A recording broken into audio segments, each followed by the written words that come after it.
Hello students, तो आज हम करेंगे सीटेट के लिए एक प्रीवियस ईयर पेपर जो 2021 का है। और ये जो प्रीवियस ईयर पेपर है आपके एस्टेट में भी यूज़फुल होगा और आपके आरटेट के पेपर में भी यूज़फुल होगा। तो चलिए स्टार्ट करते हैं। ये पेपर फर्स्ट है, तो देखते हैं पेपर फर्स्ट जो 5th तक जिनको पढ़ाना होता है उनके लिए होता है। तो कोशिश करेंगे कि कंप्लीट हो जाए एक ही वीडियो में।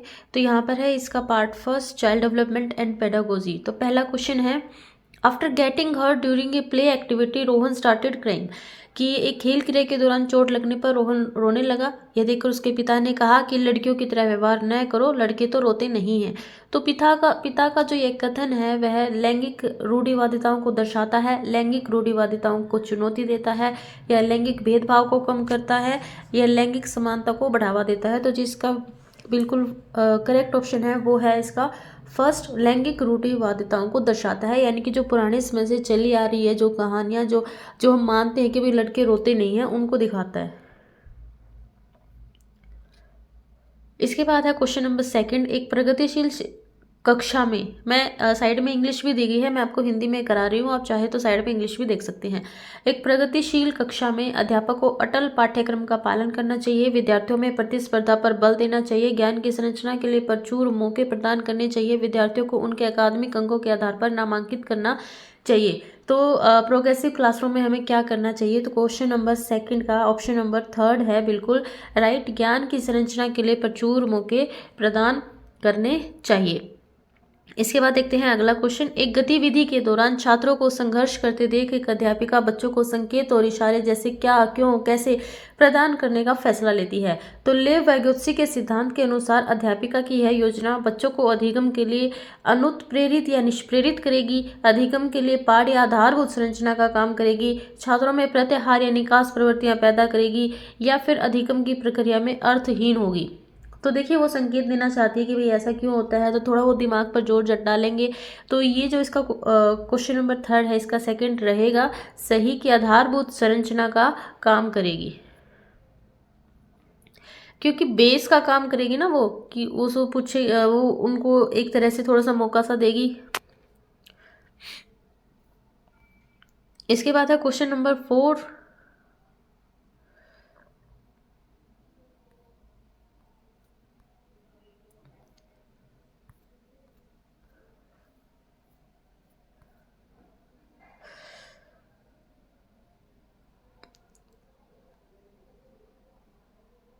बच्चों के सामाजिकरण के संदर्भ में निम्न में से कौन सा कथन सही है? क्वेश्चन नंबर 4 है कि बच्चों के सामाजिकरण के संदर्भ में निम्न में से कौन सा कथन सही है, वो आपको बताना है। विद्यालय सामाजिकरण का एक द्वितीयक कारक है और परिवार सामाजिकरण का एक प्राथमिक कारक है।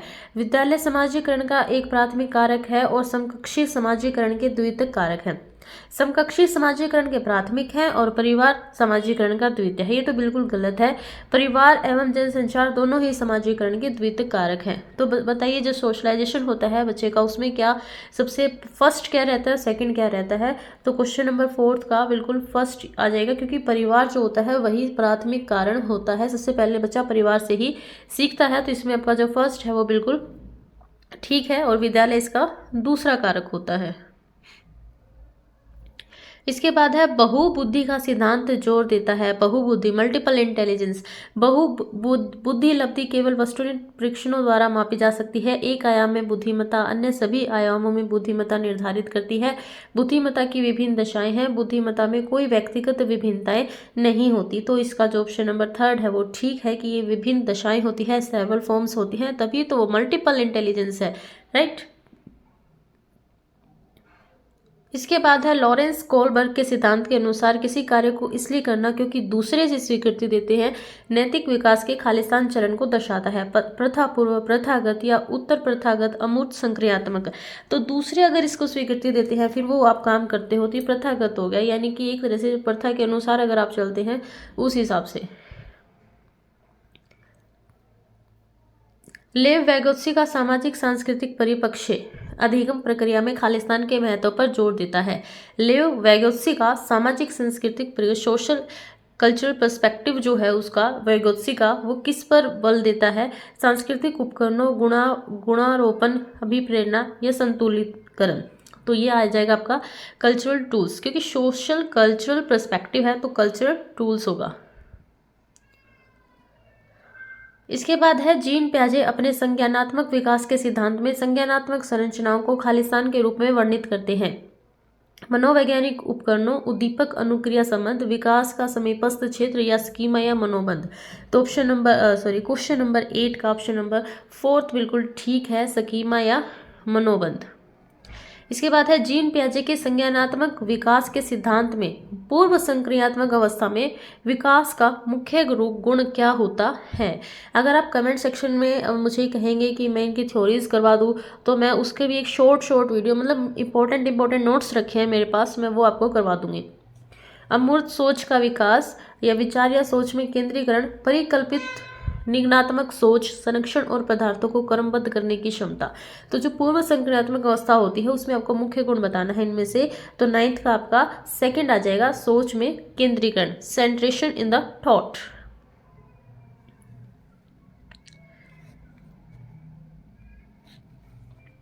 विकास के संदर्भ में निम्न में से कौन सा कथन सही है। विकास की दर सभी संस्कृतियों में सभी के लिए समान होती है। विकास केवल विद्यालय में होने वाले अधिगम से होता है, ये तो बिल्कुल गलत बात है।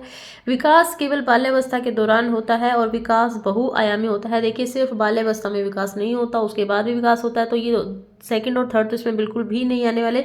तो जो क्वेश्चन नंबर 10 है उसका ऑप्शन नंबर 4 बिल्कुल ठीक है कि जो डेवलपमेंट होती है वो मल्टी डायमेंशनल होती है, बहुआयामी। और ये जो फर्स्ट है ये भी ठीक नहीं है, क्योंकि संस्कृतियों में सब अलग अलग संस्कृतियां होती है तो सभी के लिए समान थोड़ी ना होती है। जन्म से किशोर अवस्था तक बच्चों में विकास किस क्रम में होता है। तो बच्चों का विकास आपको बताना है कि पहले वो कैसे सीखता है, उसके बाद कैसे सीखता है, उसके बाद कैसे सीखता है। ठीक है, तो इसका देखिए, पहले सांवेदिक, मूर्त या फिर अमूर्त। अमूर्त होता है मतलब कल्पनाएं करना, इमेजिनेशन कर करके सीखना। ठीक है, इमेजिन करके फिर पता लगाना। और मूर्त होता है जो हम देख रहे हैं उसको देख के। और एक सांवेदिक, सेंसरी, यानी कि हमारे सेंसेस से या फिर कैसे भी जो स्टार्टिंग में जो बच्चा सीखता है वो वाला। तो मेरे हिसाब से इसका फर्स्ट ही आ जाएगा, क्योंकि देखिए पहले सांवेदिक है, फिर मूर्त है, फिर अमूर्त है। तो इसका ऑप्शन नंबर फर्स्ट, बाकी मैंने देखे ही नहीं तो आप देख लेना, आएंगे ही नहीं, क्योंकि अमूर्त सांवेदिक सबसे लास्ट में दे रखा है दोनों में। तो फर्स्ट ही आएगा इसका। और ये जो मैं आंसर्स आपको बता रही हूँ ये आंसर की के द्वारा मैंने इकट्ठे किए हैं और ऑफिशियल आंसर की से ही मैंने आपको आंसर्स बताए हैं। ठीक है, मैं मिला लेती हूँ, अगर मैं अपने आप से भी कोई बताती हूँ तो उसके बाद मैं देख लेती हूँ कि मैंने सही बताया नहीं बताया। इसके बाद है, एक प्रगतिशील कक्षा में व्यक्तिगत विभिन्नताओं को किस प्रकार देखा जाना चाहिए। अधिगम की प्रक्रिया में बाधा, अध्यापक के पक्ष पर असफलता, योग्यता आधारित समूह बनाने का मापदंड, अध्यापन या अधिगम प्रक्रिया की परियोजना के लिए महत्वपूर्ण। तो क्वेश्चन नंबर 12 का आपका आएगा ऑप्शन नंबर 4। इसके बाद है, एक समावेशी कक्षा में खालिस्तान पर जोर होना चाहिए, इंक्लूसिव क्लासरूम। इसमें किस चीज़ पर जोर होना चाहिए। प्रदर्शन अभिमुखी लक्ष्यों, अविभेदी समरूपी निर्देशों, सामाजिक पहचान के आधार पर छात्रों के अलगाव या हर बच्चे के सामर्थ्य को अधिकतम करने के लिए अवसर प्रदान करना। तो इसका 4 बिल्कुल ठीक है। देखिए, इंक्लूसिव का मतलब ही होता है कि हर एक को अपना बेस्ट करने का मौका मिले। इसके बाद है, दिव्यांगजन अधिकार अधिनियम के अनुसार निम्न में से किस शब्दावली का प्रयोग उपयुक्त है। मंदित छात्र, विकलांग छात्र। दिव्यांगजन अधिकार अधिनियम के अनुसार किस शब्दावली का प्रयोग होना चाहिए। छात्र जिससे शारीरिक दिव्यांगता है, छात्र जिसका अशक्त शरीर है। तो ये आ जाएगा जी, छात्र जिसे शारीरिक दिव्यांगता है उसी को दिव्यांगजन अधिकार अधिनियम के लिए यूज किया जाता है। ठीक है, अधिगम कठिनाइयों से जूझते छात्रों की जरूरतों को संबोधित करने के लिए। अधिगम कठिनाइयों से जूझते यानी कि जिसको याद करने में कठिनाई हो रही हो, उनको संबोधित करने के लिए अध्यापक को क्या नहीं करना चाहिए। दृश्य श्रव्य सामग्रियों का इस्तेमाल नहीं करना चाहिए। संरचनात्मक शिक्षा शास्त्रीय उपागमों का इस्तेमाल करना नहीं चाहिए। व्यक्तिगत शैक्षिक योजना बनाना या शिक्षा शास्त्र और आकलन की जटिल संरचनाओं का प्रयोग करना।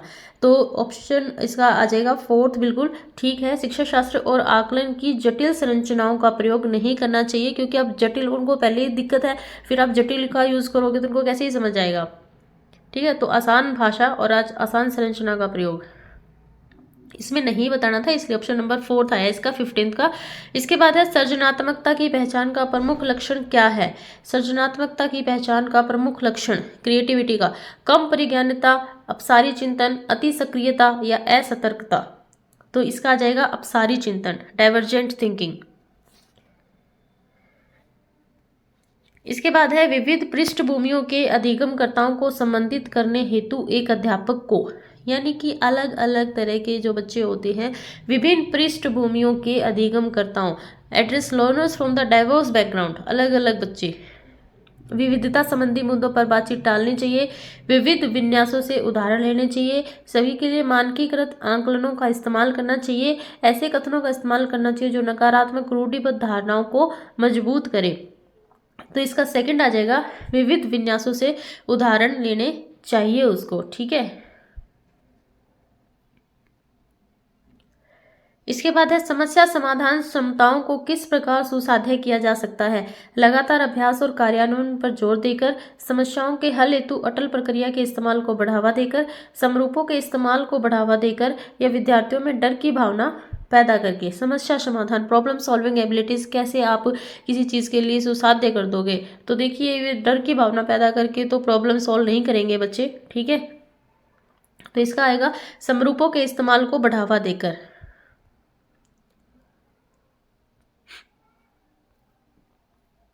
अधिगम की अभिप्रेरणा को किस प्रकार कायम रखा जा सकता है। अधिगम की अभिप्रेरणा को, मोटिवेशन टू लर्न, किस प्रकार कायम रखा जा सकता है। बच्चे को दंड लेकर, प्रवीणता अभिमुखी लक्ष्यों पर जोर देकर, बच्चे को बहुत आसान क्रियाकलाप देकर, या यंत्रवत याद करने पर जोर देकर। यानी कि यंत्रवत याद करना होता है कि जैसे आपने समझा दिया भाई बिल्कुल डिट्टो को डिट्टो ऐसा ही याद करके लेके आना, एक भी अक्षर इस साइड का उस साइड नहीं होना चाहिए, ठीक है। तो वो वाली बात तो होती नहीं आजकल। तो इसका आ जाएगा जी सेकंड, प्रवीणता अभिमुखी लक्ष्यों पर जोर देकर, यानी कि बच्चा किस चीज़ में अच्छा कर सकता है, कितना अच्छा कर सकता है, उस टाइप से आपको उसको जोर देना है, मोटिवेशन टाइप से। इसके बाद है शर्मिंदगी, शेम का संज्ञान से कोई संबंध नहीं है, का संज्ञान पर नकारात्मक प्रभाव पड़ सकता है, बच्चों को अधिगम हेतु अभिप्रेरित करने के लिए बहुत प्रभावशाली है, के भाव को अध्यापन अधिगम प्रक्रिया में बारंबार पैदा करना चाहिए। तो बताइए 20 का आएगा जी सेकंड, का संज्ञान पर नकारात्मक प्रभाव पड़ सकता है, ठीक है। नेगेटिव इंपैक्ट हो सकता है कॉग्निशन पर। इसके बाद है निम्न में से अध्यापन अधिगम का सबसे प्रभावशाली माध्यम कौन सा है। विषय वस्तु को यंत्रवत याद रखना, संकल्पनाओं के बीच संबंध खोजना। एक तो ये डर से बच्चे को याद करवाना, रट के बच्चे को याद कराना, ये तो कभी आते ही नहीं है, ठीक है। बिना विश्लेषण के अवलोकन करना, अनुकरण, नकल और दोहराना। तो इसका आ जाएगा सेकंड, संकल्पनाओं के बीच संबंध खोजना। एक अध्यापिका को दिए गए किसी क्रियाकलाप में छात्रों की विभिन्न त्रुटियों का विश्लेषण करना चाहिए, क्योंकि इसके आधार पर वह दंड की मात्रा निर्धारित कर सकती है। बिल्कुल गलत बात है। त्रुटियों की समझ अध्यापन अधिगम प्रक्रिया के लिए अर्थपूर्ण है। इसके आधार पर वह ज्यादा त्रुटियां करने वाले छात्रों को दूसरों से अलग कर देती है। अधिगम केवल त्रुटियों के शोधन पर निर्भर करता है। तो इसका आ जाएगा आपका सेकंड, कि त्रुटियों की समझ अध्यापन अधिगम प्रक्रिया के लिए अर्थपूर्ण है, क्योंकि जब वो अपनी गलतियां समझेगा तो फिर वो उसको और अच्छे से याद करेगा।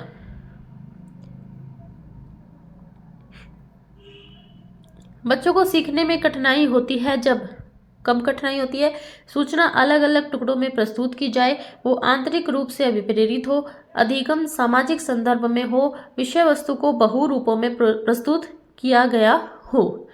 तो इसका आ जाएगा आपका फर्स्ट, सूचना अलग अलग टुकड़ों में प्रस्तुत की जाए।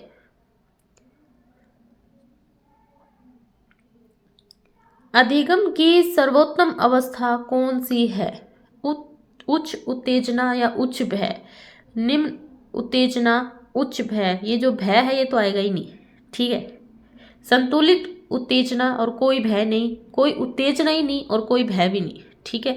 तो इसमें बताइए इसका थर्ड आएगा, कुछ उत्तेजना होनी चाहिए सीखने के लिए और भय नहीं होना चाहिए, तो थर्ड आ जाएगा इसका, बिल्कुल ठीक है। अधिगम का संरचनात्मक विचार यह सुझाव देता है कि ज्ञान की संरचना में बच्चों की कोई भूमिका नहीं होती। बच्चे पूर्ण रूप से वयस्कों पर निर्भर रहते हैं। बच्चे सक्रिय भूमिका निभाते हैं। बच्चे पूर्ण रूप से पाठ्य पुस्तकों पर निर्भर रहते हैं। तो बताइए, संरचनात्मक विचार यानी कि कंस्ट्रक्टिविस्ट व्यू जो होता है, कंस्ट्रक्शन करना, यानी कंस्ट्रक्शन मतलब बच्चों का जो बच्चों की सारी भूमिका बच्चों की होती है। जब बच्चे सक्रिय भूमिका निभाएंगे तभी बात बढ़ेंगी ना, ठीक है। तो ये आ जाएगा, बच्चे सक्रिय भूमिका निभाते हैं। अधिगम के लिए निम्न में से कौन सी धारणा उपयुक्त है? योग्यता सुधार्य है, योग्यता अटल है, प्रयासों से कोई फर्क नहीं पड़ता, असफलता अनियंत्रित है, यानी कि आप जो असफलता होती है आप उसको नियंत्रित नहीं कर सकते, तो ये भी नहीं आएगा। अधिगम के लिए कौन सी धारणा उपयुक्त है? 26 का आ जाएगा आपका फर्स्ट, योग्यता सुधार्य है, एबिलिटी इज इम्प्रूवेबल, यानी कि आपकी जो एबिलिटी है आप उसको कितना भी अच्छे से सुधार सकते हैं।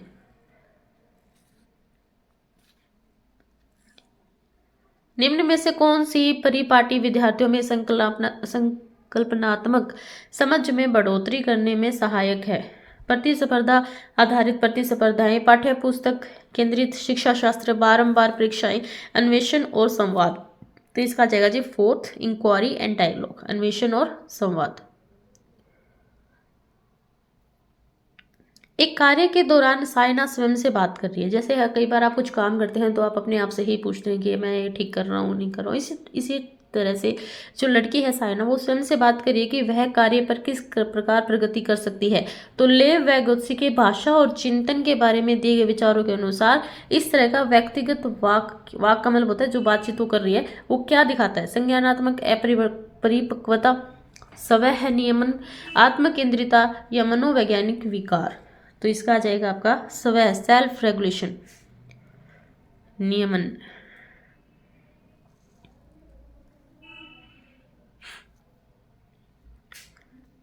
मूल्यांकन पद्धतियों का लक्ष्य होना चाहिए, मूल्यांकन पद्धतियों का लक्ष्य होना चाहिए इवोल्यूशन प्रैक्टिस, विद्यार्थियों को नामांकित करना, योग्यता आधारित समूह में विद्यार्थियों को विभाजित करना, विद्यार्थियों की जरूरतों एवं आवश्यकताओं की पहचान करना, पुरस्कार वितरण हेतु उच्च अंक प्राप्त करने वाले विद्यार्थियों की पहचान करना।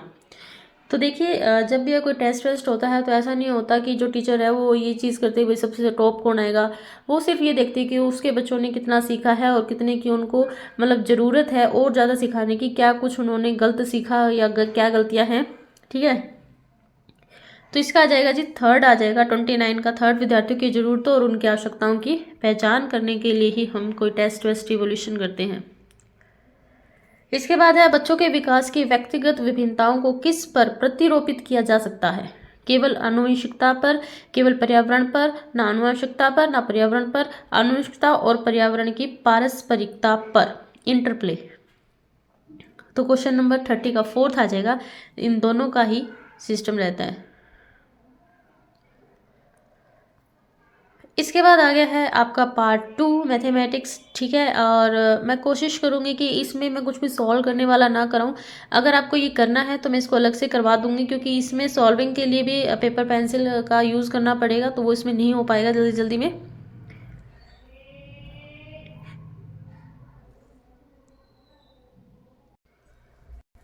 तो मैथ्स के पेपर के लिए हम अलग से एक वीडियो ले आएंगे, ठीक है। इसके बाद देखिए 61 से शुरू होते हैं इन्वायरमेंटल स्टडीज़ के। निम्नलिखित में से कौन सा भारत का संघ शासित प्रदेश नहीं है? लद्दाख, जम्मू और कश्मीर, मणिपुर या चंडीगढ़। तो इनमें से कौन सा आएगा जी, बताइए। 3 मणिपुर।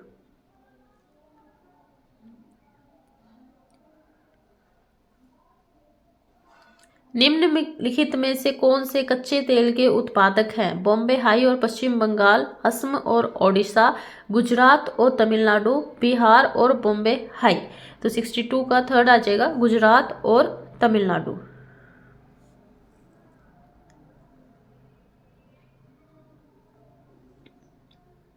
हमारे देश का संविधान निम्नलिखित में से किसके नेतृत्व में बनाया गया था? ये तो सबको पता होगा, अंबेडकर जी के नेतृत्व में बनाया गया था, तो इसका भी थर्ड आ जाएगा। पौधों के लिए किए जाने वाले नीचे दिए गए कार्यों पर विचार कीजिए। पौधे को सहारा देना, ह्यूमस प्रदान करना, भंडारण करना, पानी और खनिजों को अवशोषित करना। तो पौधे के लिए किए जाने वाले कार्य, तो आप बताइए, ए और बी होता है, सी और डी, बी सी डी या ए सी डी। तो इनमें से कौन सा आएगा? इसमें से आएगा फोर्थ, ए, सी और डी।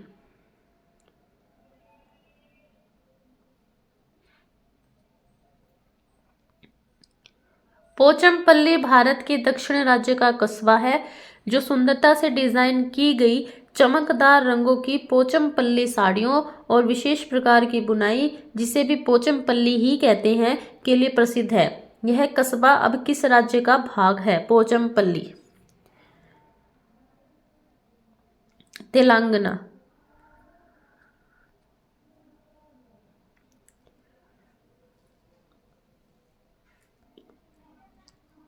निम्नलिखित में से खाद्य पदार्थों के उस समूह को चुनिए जिसके प्रत्येक सदस्य में लौह तत्व प्रचुर मात्रा में होता है। आयरन मतलब रिच इन आयरन बताइए। गुड़, आंवला, टमाटर, आंवला, पालक। गुड़, आंवला, बंद गोभी, टमाटर, बंद गोभी, आंवला, पालक। तो बताइए सबसे ज्यादा जो आयरन होता है तीनों में से, मतलब ये चार इसने ऑप्शन दे रखे, किस में होता है? तो यहाँ पर आपका सेकंड ठीक है, आंवला, पालक और गुड़।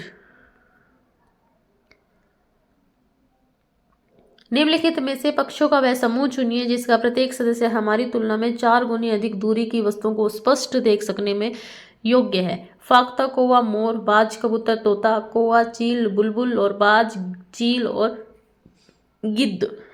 तो बताइए, आपको पता है बाज, चील और गिद्ध यही आएंगे क्योंकि ये बहुत फेमस है दूर देखने में। नीचे दिए गए एक राज्य के ग्रामीण लोग अपने ढालू छत वाले लकड़ी के मकान मजबूत बांस के खंभों पर धरती से 3 से 3.5 मीटर की ऊंचाई पर बनाते हैं। तो कौन से हैं? राजस्थान, लद्दाख, असम या ओडिशा। तो इसका आ जाएगा असम। इसके बाद है भारत के मानचित्र में दिल्ली की स्थिति के सापेक्ष गांधीनगर और पटना की दिशाएं बताइए क्रमशः है, यानी कि दिल्ली के उसमें बतानी है आपको according to location of Delhi with respect to Delhi. तो दक्षिण पूर्व, दक्षिण पश्चिम, दक्षिण पश्चिम, दक्षिण पूर्व, उत्तर पूर्व, दक्षिण पश्चिम, दक्षिण पश्चिम और उत्तर पूर्व। तो इसका जो ऑप्शन है वो सेकंड ठीक है, दक्षिण पश्चिम और दक्षिण पूर्व। इसके बाद है निम्नलिखित में से किसने मटर के पौधों के साथ प्रयोग किया और पाया कि मटर के पौधे में कुछ ऐसे लक्षण होते हैं जो जोड़ियों में पाए जाते हैं, जैसे चिकने या ये तो पता है 10th क्लास में पूरा लेसन आता है। तो ये मेंडल जी हैं, तो 70 का सेकंड हो जाएगा, जिन्होंने मटर के पौधे के साथ रिएक्शन कह रहा एक्सपेरिमेंट्स किए थे। ठीक है, इसके बाद है 71। निम्नलिखित में से कौन सा एनसीएफ 2005 के अनुसार ईवीएस पाठ्यक्रम में सुझाए गए 6 विषयों में से एक है? पदार्थ, प्राकृतिक संसाधन, चीजें जो हम बनाते हैं और करते हैं, चीजें कैसे काम करती है। तो बताइए एनसीएफ 2005 के अनुसार 71 का जाएगा थर्ड, चीजें जो हम बनाते हैं और करते हैं। इसके बाद है उपाख्यान अभिलेखों में क्या नहीं दर्ज करना चाहिए? मुख्य रूप से समस्याग्रस्त स्थितियों की पहचान करना, निर्णय वाले कथनों को लिखना, मजबूतियों और कमजोरियों की पहचान करना, बच्चे की रुचियों और संबंधों आदि की पहचान करना। तो बताइए इसमें से क्या आएगा? इसमें से फर्स्ट आ जाएगा ए और बी। आप एक एकीकृत ईवीएस कक्षा के लिए कैसे योजना बनाएंगे? इंटीग्रेटेड ईवीएस क्लासरूम के लिए कैसे योजना बनाएंगे? एक पाठ में 2 या अधिक विषय क्षेत्रों को मिलाएंगे, अलग योजनाओं में सभी विषयों को अलग करेंगे, विज्ञान और सामाजिक विज्ञान के लिए अलग अध्यापकों का प्रबंध करेंगे और पर्यावरण विज्ञान के लिए अलग अध्यापक का प्रबंध करेंगे। तो इसका आ जाएगा फर्स्ट, एक पाठ में 2 या अधिक विषय क्षेत्रों को मिलाएंगे।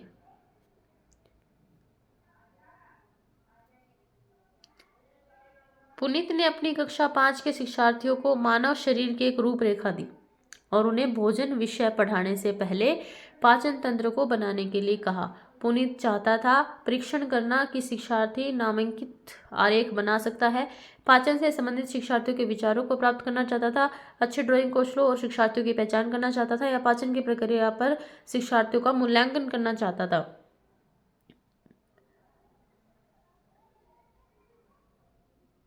इसका जाएगा सेकंड, पाचन से संबंधित शिक्षार्थियों के विचारों को वो प्राप्त करना चाहता था।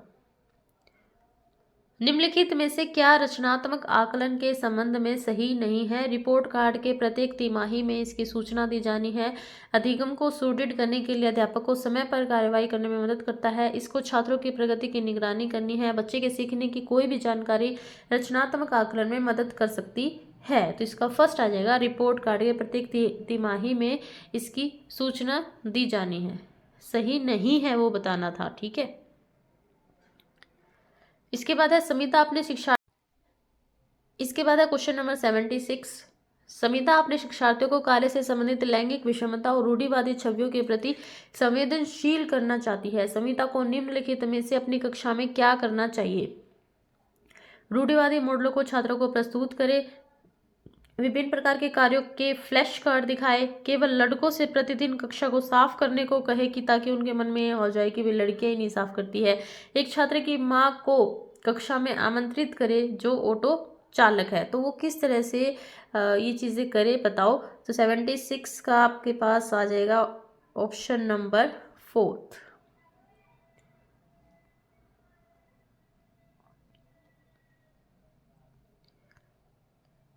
कक्षा 5 के सम्मियन आमतौर पर अपना दिया हुआ कक्षा का कार्य नहीं करते हैं। मुद्दे को हल करने का सबसे अच्छा उपाय हो सकता है उसकी कठिनाई का पता लगाने और उसके अनुसार कक्षा कार्य को समायोजित करने के लिए उससे बात करें। किसी दूसरे बच्चे को उसकी कक्षा के कार्य को पूरा करने में मदद करें, माता पिता से बात करें और उन्हें सलाह दें, उसे वैकल्पिक और आसान गृह कार्य दें। तो कैसे करेंगे आप? तो इसका फर्स्ट आ जाएगा, उसकी कठिनाई का पता लगाइए और उसके अनुसार कक्षा कार्य को समायोजित करने के लिए उससे बात कीजिए कि उसको दिक्कत कहाँ हो रही है। मुस्कान ने परिवहन में डीजल वाहनों का उपयोग निषिद्ध होना चाहिए विषय पर एक वाद विवाद का आयोजन किया। मुस्कान के द्वारा इस विषय पर कक्षा में वाद विवाद आयोजन का क्या उद्देश्य है? वह पूरी तरह से परिवहन में डीजल वाहनों पर प्रतिबंध लगाने की आवश्यकता पर छात्रों को संवेदनशील बनाना चाहती है, या फिर वो छात्रों के विचारों को जानने और उन्हें सही करने में मदद करेगा। आधुनिक वाहनों के उपयोग के लाभ पर छात्रों को संवेदनशील करना चाहती है, या फिर ये वह इस मुद्दे पर छात्रों को कई दृष्टिकोण की सराहना करने पर मदद करता है। तो बताइए।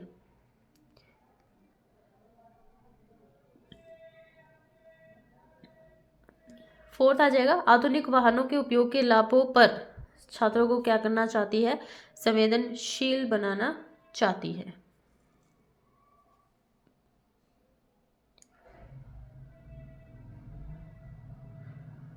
फोर्थ आएगा इसका, यह है इस मुद्दे पर छात्रों को कई दृष्टिकोणों की सराहना करने में मदद करता है। 79 ईवीएस में मानचित्रण कौशल लैंडस्केप खींचने के कौशल को विकसित करता है, पूर्वानुमान और गणना के कौशल को विकसित करता है, रिकॉर्डिंग कौशल को विकसित करता है, या स्थानों की सापेक्ष स्थिति को समझ को विकसित करता है। कैसे करता है? ईवीएस में अगर आप मैपिंग स्किल सिखाते हैं बच्चे को तो उसके क्या कुछ फायदे हो सकते हैं वो आपको बताने हैं। तो 79 का भी फोर्थ आ जाएगा, स्थानों की सापेक्ष स्थिति को समझ के विकसित करता है। रिलेटिव पोजीशन, जैसे अभी ये दिल्ली के अपेक्ष में पूछ रहा था, ठीक है।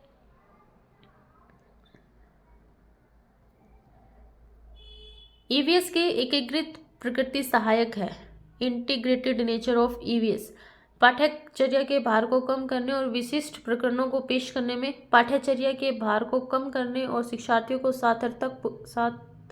सार्थकता पूर्वक सीखने में, शिक्षार्थी केंद्रित उपागम का पालन करने और संकल्पनाओं की अधिक संख्या का परिचय देने में, दी गई सूचनाओं और विवरणों से सीखने में। तो इसका सेकंड आ जाएगा, पाठ्यचर्या के भार को कम करने और शिक्षार्थियों को सार्थकता पूर्वक सीखने में।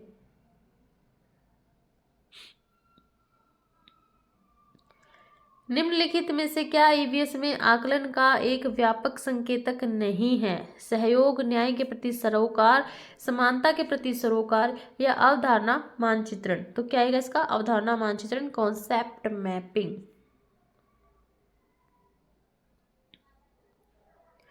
इसके बाद है कुछ हजार साल पहले भारत में तालाबों के निर्माण के अल ब्रूनी के अवलोकन के आधार पर कक्षा 5 के ईवीएस के पाठ्य पुस्तक में एक अनुच्छेद है। इस अनुच्छेद को शामिल करने का क्या उद्देश्य रहा होगा? यह इतिहास के स्रोतों की पहचान करने में शिक्षार्थियों की मदद करता है, शिक्षार्थियों को उनके अवलोकनों की रिकॉर्डिंग में सुधार करने में मदद करता है, शिक्षार्थियों को कुछ हजार साल पहले भारत में मौजूद तकनीक की सराहना करने में मदद करता है, या फिर यह शिक्षार्थियों को इतिहास में साक्ष्य की भूमिका को सराहना करने में मदद करता है। तो ये ऑप्शंस दे रखे हैं A B C D, तो डी तो आएगा ही, ठीक है, ये तो फाइनल है। तो इसका जो आंसर आएगा वो आएगा आपका 82 का सेकंड, A, C और D।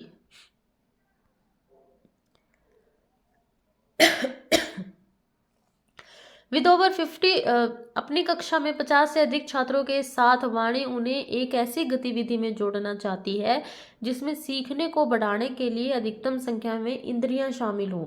निम्न में से इंद्रियां आपको पता है ना क्या होती है, जैसे आंख, नाक है, इंद्रियां शामिल हो, निम्न में से कौन सा क्रियाकलाप उपयुक्त कार्य के लिए ठीक होगा? 50 से अधिक छात्रों के साथ, तो कौशलों के प्रदर्शन के लिए समुदाय से संदर्भ व्यक्तियों को आमंत्रित करना, समूह चर्चा को प्रोत्साहित करना, उचित एवी साधन के लिए स्मार्ट कक्ष का उपयोग करना, या नज़दीक के स्थान के लिए क्षेत्र भ्रमण का आयोजन करना। तो मेरे हिसाब से क्षेत्र भ्रमण का आयोजन करना ठीक रहेगा, और आपके आंसर की के हिसाब से भी यही ठीक है। इकरा अपने शिक्षार्थियों को ईवीएस में समाचार पत्र और पत्रिकाओं को पढ़ने के लिए क्यों प्रोत्साहित करती है? क्यों करती है? ये मनोरंजक संसाधन उपलब्ध हैं, आजकल तो फ़ोन उपलब्ध है सबसे ज़्यादा, तो ये शिक्षार्थियों को उनके अपने संसार से जुड़ने में सहायता करते हैं, ये शिक्षार्थियों को स्वतंत्र बनाने में सहायता करते हैं, या फिर ये शिक्षार्थियों को प्रतिस्पर्धी बनाते हैं। तो समाचार पत्र और पत्रिकाओं को पढ़ने के लिए कोई भी टीचर आपको क्यों कहता है, वो सोचकर ही आप इसका आंसर दे दीजिए। तो इसका आएगा जी,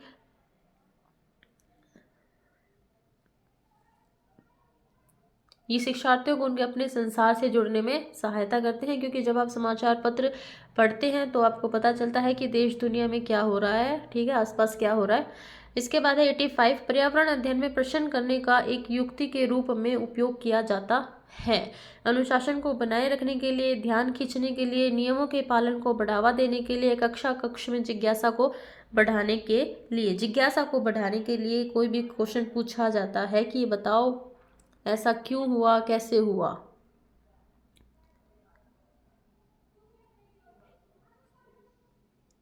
नीचे दिए गए कौन से एक राज्य में तोरांग का अर्थ है जंगल?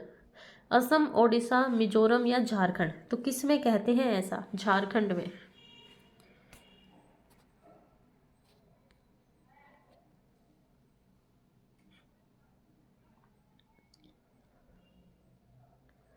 आपका घर एक्स पर स्थित है, तो सबसे पहले एक एक्स बना लीजिए नोटबुक में, ठीक है, तथा आपका विद्यालय वाई पर स्थित है। यद्यपि आपका विद्यालय ठीक सामने है, परंतु बीच में व्यस्त राजमार्ग होने के कारण आप सीधे नहीं जा सकते, अतः आपको पहले ठीक दक्षिण में 125 मीटर दूर जाना होगा, फिर पूर्व में 100 मीटर लंबा सुरंग का पाथ पार करते हैं, अंत में आप ठीक उत्तर में 125 मीटर दूरी पर वाई पर अपने विद्यालय पहुंचते हैं। वाई पर विद्यालय के सापेक्ष एक्स पर आपका घर कहाँ है, मतलब जब आप विद्यालय पहुंच जाते हैं तो उसमें आपका घर कहाँ है? 125 मीटर ठीक दक्षिण, 100 मीटर ठीक पूर्व, 100 मीटर ठीक पश्चिम, या 125 मीटर ठीक उत्तर? तो इसका क्या आंसर आएगा? 87 का थर्ड, 100 मीटर ठीक पश्चिम।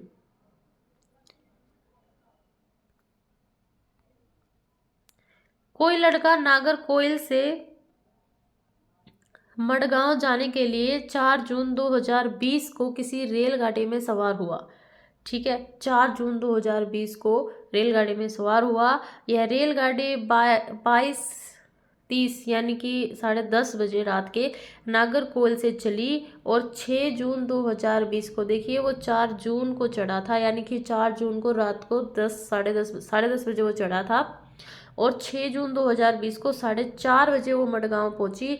यदि इस समय अंतराल में रेलगाड़ी ने 1145 किलोमीटर की दूरी तय की, तो रेलगाड़ी की औसत चाल लगभग क्या थी? तो यहाँ पर जब आप एवरेज निकालते हैं तो एवरेज निकालने के लिए पहले उसका जो एवरेज स्पीड निकाले हैं, speed is equal to distance upon time. तो इसमें डिस्टेंस कितना है, 1145 है, और टाइम आपको निकालना पड़ेगा कि भाई कितने घंटे उसने ट्रेवल किया। तो अगर आप 4 जून को देखें 10:30 बजे, तो 5 जून के 10:30 बजे पूरे 12 घंटे हो गए, ठीक है। और इसी तरह से 6 जून के रात के 10:30 बजे 12 दूनी 24 घंटे हो गए, लेकिन वो 10:30 बजे नहीं उतरी 6 जून को।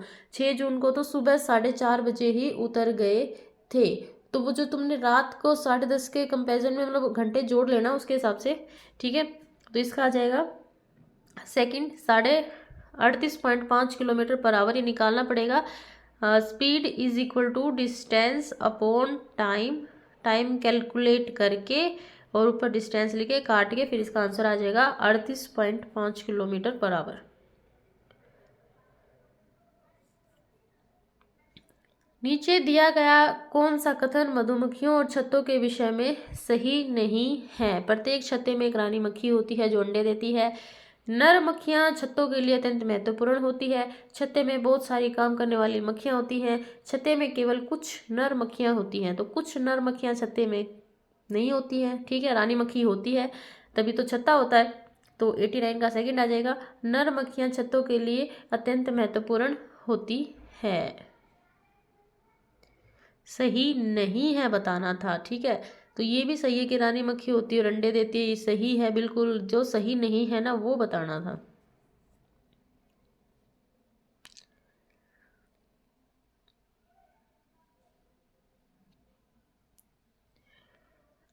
आज हम मिर्ची के बिना भोजन की कल्पना नहीं कर सकते थे। इसे व्यापारी हमारे देश में लाए थे। भाई कहाँ से लाए थे इसको, मिर्ची को अफगानिस्तान से, इंग्लैंड से, दक्षिण अमेरिका से या दक्षिण अफ्रीका से, अमेरिका से, दक्षिणी अमेरिका से लेके आए थे।